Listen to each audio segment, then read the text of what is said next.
Vega with the Kids Chem News. In our first segment, we will be going over Dmitri Mendeleev, who created the first periodic table. To the right, you will see Dmitri Mendeleev, who created the first periodic table with his brainstorming. To the farther right, you will see a rough draft of the first periodic table. After of thinking, Mendeleev finally came up with the first periodic table. Atomic structure are parts of an atom which consist of positively charged nucleus surrounded by a cloud of electrons arranged in describable terms of quantum mechanics. To the right, you will see that the red circles are the protons, the black circles are the neutrons, and the blue ones are electrons. In the top picture, you will see that the nucleus contains protons, which are positively charged, and neutrons, which are neutral. The nucleus is surrounded by spheres that consist of orbiting electrons that are negatively charged. And now here's Shana with some famous chemists. Thanks, Michelle, and I'm Shana, here to discuss to you today about these famous chemists and their experiments and contributions. Furthermore, it states that if two elements form more than one compound between them, then the ratios of the masses of the second element combined with the fixed mass of the first element will always be in the ratio of small whole numbers. Dalton also came up with an atomic theory. This theory concluded of 5 single conclusions. The first one was that all matter is composed of atoms. Atoms are indivisible, and indestructible. Atoms of the same element are identical. Atoms of different elements are somehow dissimilar, and atoms combine in simple whole number ratios. This next person is J.J. Thomson. Thomson created or experimented with cathode ray tubes. A cathode ray tube is a specialized vacuum tube in which images are produced when an electron beam strikes a surface. A cathode ray tube consists of several basic components. The electron gun generates an arrow beam of electrons. The anodes accelerate the electrons. Deflecting coils produce an extremely low-frequency electromagnetic field that allows for constant adjustment of the direction of the electron beam. There are 2 sets of deflecting coils, horizontal and vertical.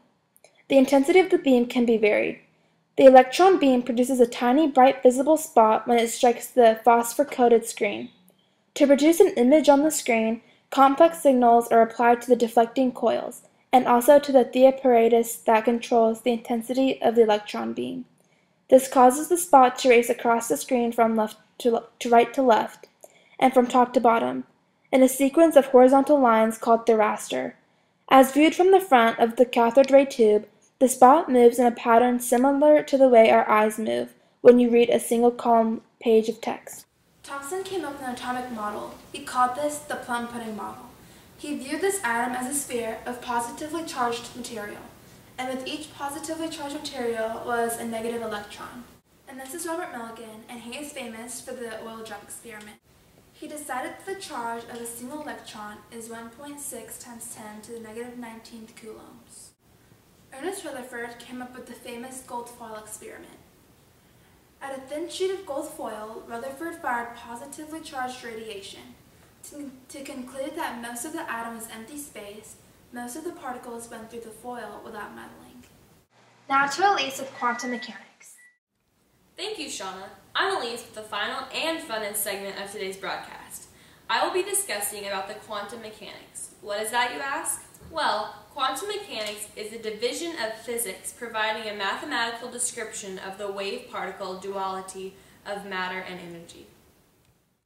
In the early 1900s, the question remained how light, which was now recognized to travel in particle-like bundles of quantized energy called photons, could exhibit the behavior of waves. Certainly, a bunch of water atoms, when acting together, form waves. Maybe this was something similar. It became possible to have a light source that was able to set up so that it emitted 1 photon at a time.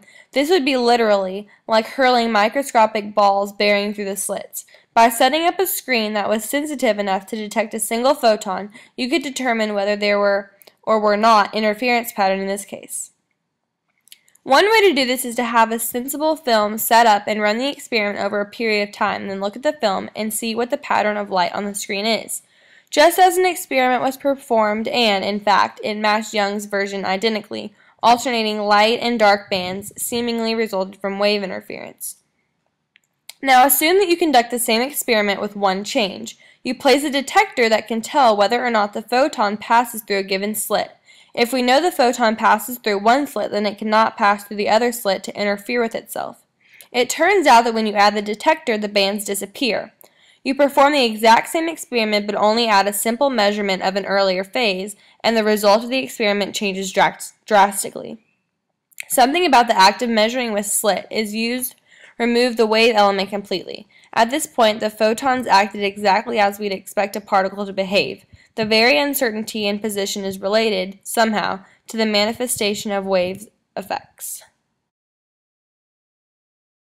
Schrödinger created the 4 variables for quantum mechanics. These 4 variables consist of N, L, N subtitle L, and N subtitle S. And now here's our special presentation of the elements wrap.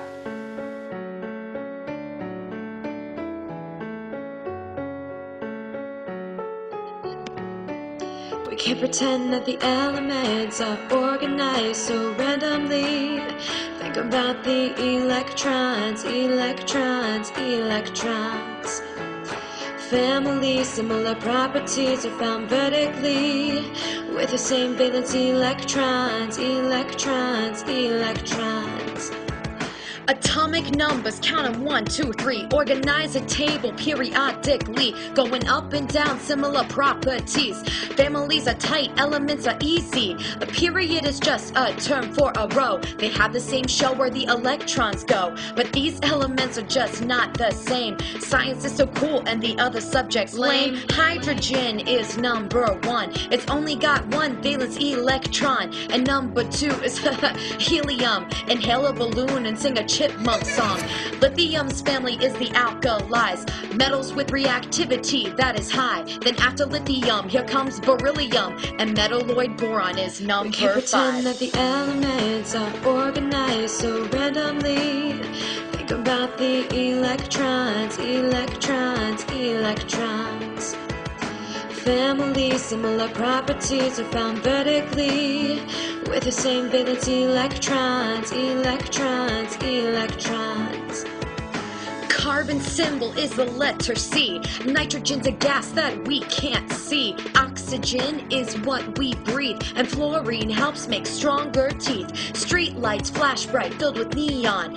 Element 11 is sodium. The letters Mg, it's magnesium, and you wrap your food with aluminum. Plastic surgery fills you with silicone, and phosphorus makes up rocks and stones. Kill bugs with sulfur insecticide. Chlorine in the pool, argon on the side. Bananas are filled with potassium. The K keeps our muscles function on. And number 20 is calcium. For healthy bones, drink your milk, son. That the elements are organized so randomly.